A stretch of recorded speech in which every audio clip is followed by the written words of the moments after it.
Ladies and gentlemen, youngsters and girls, allow me to catch your attention for a while. You see, I'm not one for speeches, actually, but tonight, I have something on my mind, something that has to be conveyed. Don't forget your roots. Now, that sounds innocuous, doesn't it? Almost wholesome. But when you peel back that thin little veneer of normalcy, you start to see something deeper, something ugly crawling beneath the surface. Roots, you see, they're the chains that tie you, the memories that torment you, the scars that remind you of every mistake, every betrayal, every piece of sorrow that formed you into the mess you are now. But oh, how pleasant it is to let those roots twine around your spirit. You, yes you, sitting there, pretending everything's okay, pretending you've moved over your suffering. Ah, what a joke! You believe you're free? You think you've grown? Nah, you're just a small seed imprisoned in the same terrible soil, attempting to blossom but always being suffocated by the roots of your history. And let me tell you something. It's not the sun or the rain that will set you free. No, it's accepting the darkness underneath. That's the beauty of it, isn't it? The more you try to run from your roots, the deeper they dig into your skin. You may dress up, you can put on that grin, look all respectable, act like you've risen above it all, but deep down you're still haunted. Haunted by every face you've seen sneering at you, every hand that swatted you away as you reached out for aid, every moment you wanted to scream but swallowed it down like poison instead. Oh yes, I see you. We're not that different, you and I. We've each had our share of awful days, haven't we? But the difference between you and me, I stopped faking. I quit attempting to bury my roots. I let them blossom, let them creep through me, let them wrap around my heart until I no longer cared about the things that hurt. Now I laugh. I chuckle at the turmoil, the lunacy, the misery, because after you've embraced it, once you've allowed those roots strangle your old self, you become someone new, something amazing. Don't forget your roots, not because they make you who you are, but because they can be the weapon you wield. See, everyone else out there is busy attempting to sever their past, trying to shed links with who they were, but that's a fool's game. The past is not some phantom you can exorcise.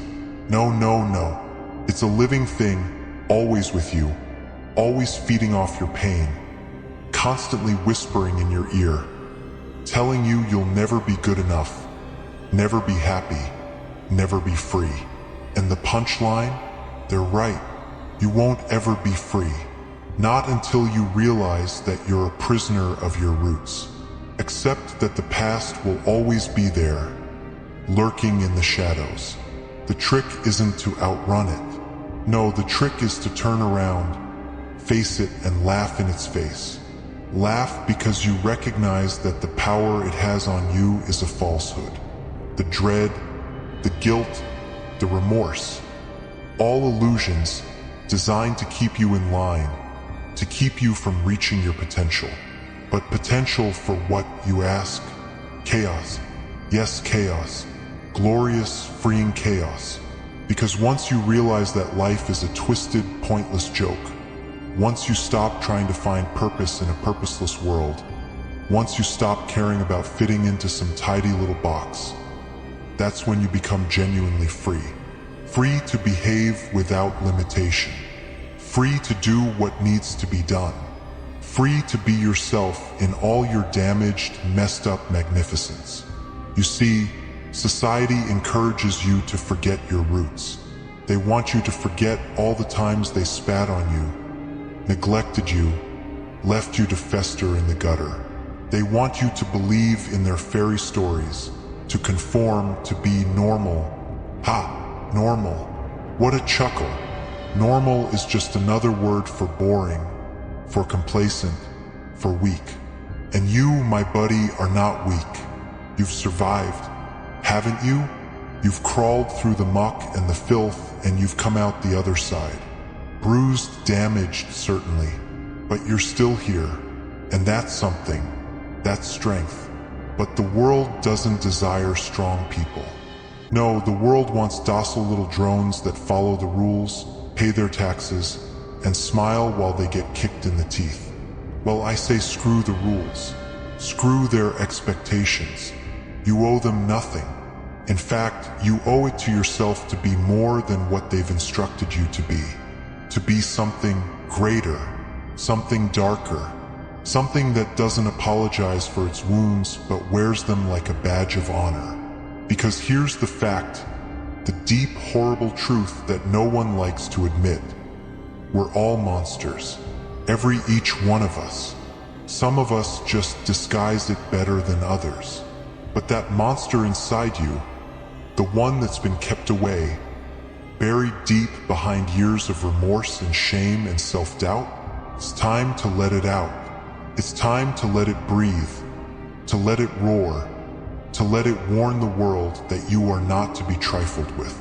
Your roots, those dark, twisted things that have been choking you for so long, they're not chains, they're weapons. Use them, let them fuel you, let them motivate you to do the things you were too terrified to accomplish. Let them give you the strength to break free from the falsehoods, the illusions, the hollow promises that have kept you in the dark for so long. Because here's the true joke, the one that no one ever gets. There is no light at the end of the tunnel. There's just more darkness, more chaos, more pain. But that's okay. Because once you embrace that, once you stop looking for the light, you'll find something far more valuable: freedom. Freedom from the urge to be liked. Freedom from the need to be understood. Freedom from the fear of judgment, of failure, of rejection. And when you stop worrying about all that crap, when you let it all burn away, you'll find that you're capable of anything. That's what your roots can provide you. Nor comfort, nor security, but power. Power to become something more than just another cog in the machine. Power to carve your own path, to make your own rules, to laugh in the face of anyone who attempts to tell you otherwise. So go ahead. Don't forget your roots. Let them remind you of everything you've been through. Every insult, every betrayal, every tear you've wept. And then use that anguish. Use it to fuel the fire inside you. Use it to become the person you were always intended to be. Not the person they wanted you to be, but the true you, the you that doesn't give a damn about playing nice or fitting in. Because in the end, the only person who matters is you. Not them, not their beliefs, not their rules, nor their demands. You are the chaos. You are the darkness. You are the punchline to the joke that is life. And that, my friend, is something they can never take away from you. So laugh. Laugh at the ridiculousness of it all. Laugh at the pain. Laugh at the fear. Laugh at the falsehoods. And after you're done laughing, understand this. You are not alone. We're all locked in this twisted little game together. All of us trying to make sense of a reality that doesn't make sense. But the difference between them and us, we know the truth. We realize that life is a joke, and the only way to win is not to play by their rules, but by our own. So embrace your roots, embrace the chaos, and never, ever forget who you really are. The world wants you to be terrified, to be little, to be silent. But you're better than that. You're stronger than that. And the best part? They'll never see you coming. Because when you accept your origins, when you allow the darkness engulf you, when you stop fleeing from the agony and start embracing it, well, that's when you become unstoppable. And there, my friend, is the punchline. So go ahead, laugh with me. Ha ha ha ha.